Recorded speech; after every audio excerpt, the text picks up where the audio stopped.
28 सीटों के लिए कांग्रेस का वचन पत्र जारी है और कमलनाथ ने ये वचन पत्र जारी किया है। इसमें राहुल गांधी भी नजर आ रहे हैं। मिनी वचन पत्र से हालांकि राहुल गांधी आउट थे।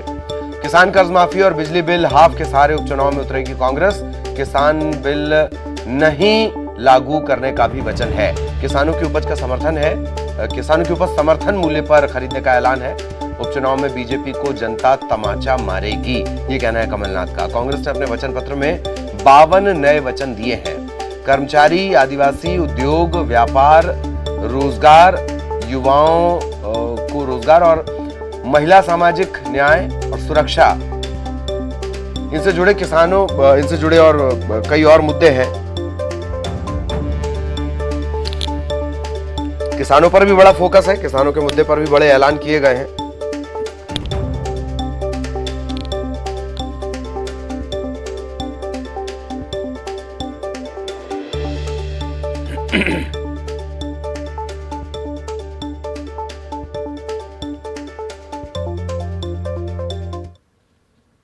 हमने 2018 के चुनाव पर एक वचन पत्र बनाया था जिसमें 974 हमने वचन दिए थे।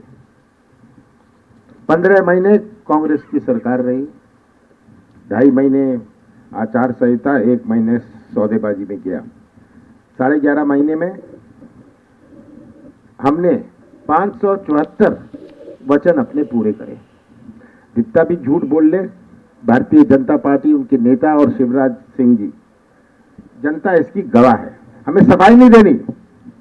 आज जब हम जनता के बीच में इस उपचुनाव में जा रहे हैं, जो उपचुनाव नहीं है पर मध्य प्रदेश के भविष्य का चुनाव है, हमें कोई माफी नहीं मांगनी, हमने कोई सफाई नहीं देनी। हमारे सबसे बड़ा गवाह तो आम जनता है। जो हमने 100 रुपए में बिजली दी, किसान कर्जा माफ किया, बकते रहते थे शिवराज सिंह जी, कोई कर्जा माफ नहीं हुआ। अपने आप खुद उनकी गवर्नमेंट ने विधानसभा के पटल पर आंकड़े दिए। तो ये तो आज इनकी क्रेडिबिलिटी है, कुछ बोलने लायक नहीं है। 15 साल के बारे में कुछ नहीं बोलेंगे। 15 साल के बाद जनता ने इन्हें घर बिठाया। 2018 में नवंबर में इन्हें घर बिठाया। कौन सी ऐसी चीज कर ली 7 महीनों में जो ये अपना जनता अपना फैसला बदले? ये उन्होंने किया, सौदेबाजी करी। कोविड में हजारों लोगों की मृत्यु हुई। कोविड की टेस्ट की कोई प्रबंध नहीं। और कोविड में शुरू में तो शिवराज सिंह जी मजाक उड़ाते थे। तो 15 महीने में मैं तो पूछना चाहता हूं, जनता क्यों अपना फैसला बदलेगी? और पिछले 7 महीनों में सौदेबाजी के अलावा, नारियल फोड़ने के अलावा, झूठी घोषणाओं के अलावा, शिलान्यास के अलावा इसका कुछ कह नहीं पा रहे। इसलिए ये जनता का ध्यान मोड़ना में लगे हैं आज।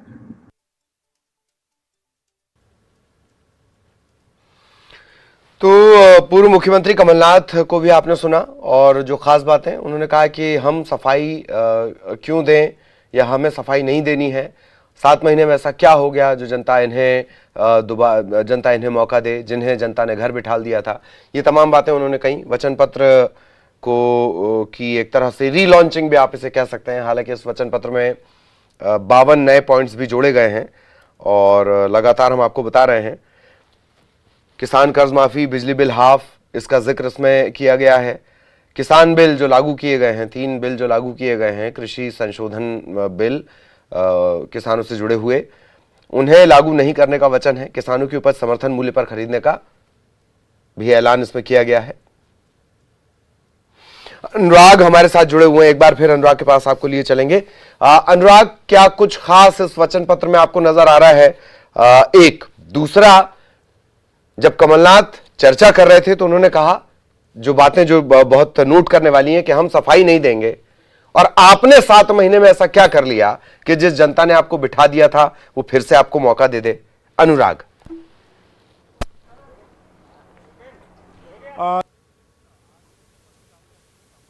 कई मायनों में आत्मविश्वास से भरे 75 वचन वो 2018 के चुनाव में दिए थे, उसमें से 574 वचन पूरे करने का काम जो है कांग्रेस पार्टी ने सत्ता में रहते हुए किया है। लेकिन अब नए 52 वचनों के सहारे कांग्रेस पार्टी एक बार फिर उपचुनाव के मैदान में उतरती हुई नजर आ रही है। इसमें वही मैदान में उतरती हुई नजर आ रही है और इसमें वही पुराने वचनों को शामिल किया गया है, चाहे वो किसान कर्ज माफी का मुद्दा हो, बिजली बिल को हाफ करने का मामला हो, इसके अलावा छत्तीसगढ़ सरकार में जो गोधन न्याय योजना लागू की गई है उसको लागू।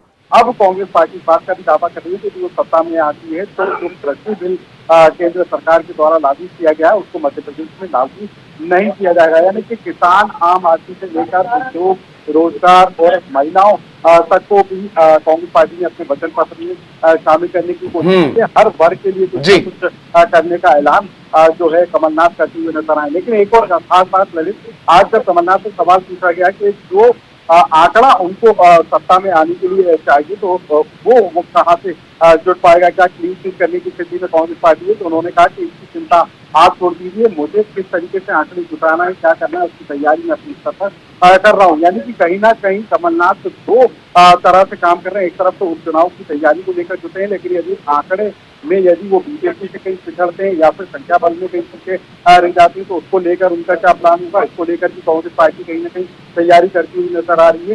साथ ही कमलनाथ ने इस बात का भी जिक्र किया कि अभी हमारी तैयारी 5-6 दिन से शुरू हुई है। जिसमें ये जो आपने जिक्र किया ना कमलनाथ से जब ये सवाल पूछा गया, हम ये चाहेंगे कि इस पर थोड़ा और विस्तार से आप बताएं। थोड़ी ऑडियो की भी दिक्कत आ रही है, हम उसे सुधरवाने की कोशिश कर रहे हैं। तो कर्मचारी आदिवासी इनके मुद्दे पर ऐलान किया गया है। कई खास बातें, जैसे अनुराग ने जिक्र किया कि उनसे सवाल पूछा गया कि संख्या बल में आप काफी पीछे आ गए हैं, कैसे ये होगा, तब उन्होंने जो जवाब दिया है, इसी जवाब से उनके आत्मविश्वास की बात भी निकलकर सामने आ रही है। तो ये तमाम चीजें हमें अभी हम अनुराग से बातचीत करेंगे। तो क्या कुछ इस वचन पत्र में है वो हम आपको बता रहे हैं। उपचुनाव में बीजेपी को तमाचा मारेगी जनता, ये भी आज कमलनाथ ने कहा। 52 नए वचन हैं, ये जो वचन पत्र है इसमें 52 नए वचन हैं। पुराने वचन हैं, इन्हीं के बारे में सज्जन सिंह भी बोल रहे थे कि कुछ वचन अधूरे रह गए। हालांकि जो पूर्व मुख्यमंत्री कमलनाथ, उन्होंने कहा कि 574, ये तकरीबन ये आंकड़ा उन्होंने गिनाया, तकरीबन 500 से ज्यादा इतने वचन हमने पूरे कर लिए और 900 से 974 के आसपास हमने वचन दिए थे। उन्होंने तो वो टाइम भी गिनाया कि कितना महीना सौदेबाजी में रहा, कितना महीना कोविड में रहा, कितने महीने परेशानी में रहा और उसके बाद हमने कितने दिन काम किया। चलिए एक बार फिर हम अनुराग के पास आपको लिए चल रहे हैं।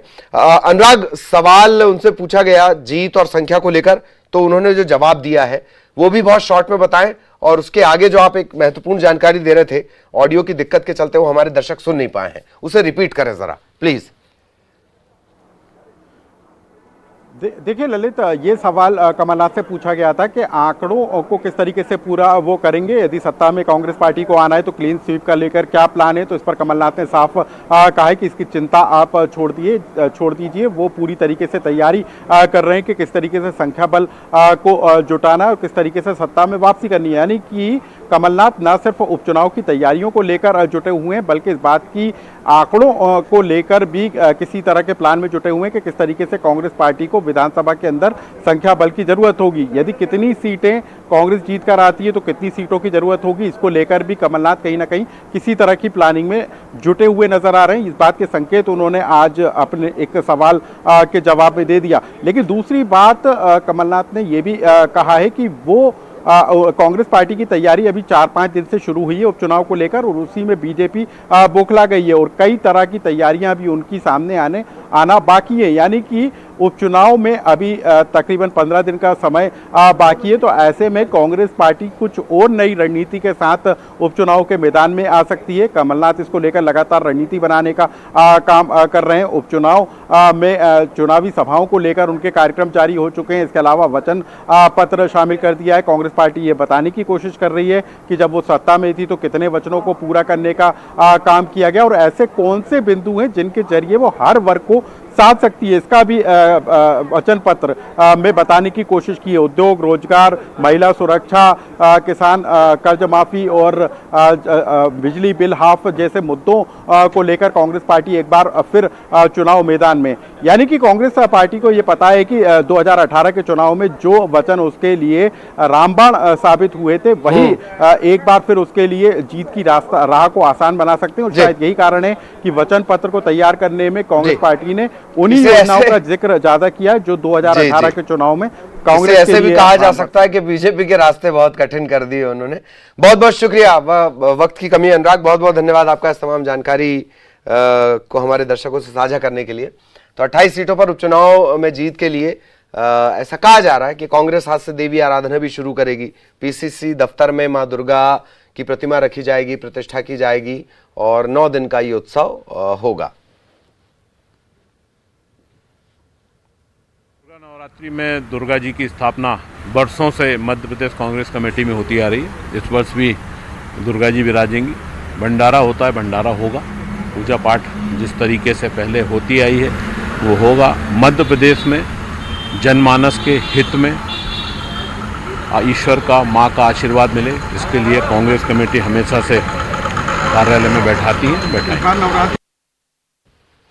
तो 28 सीटों पर होने वाले उपचुनाव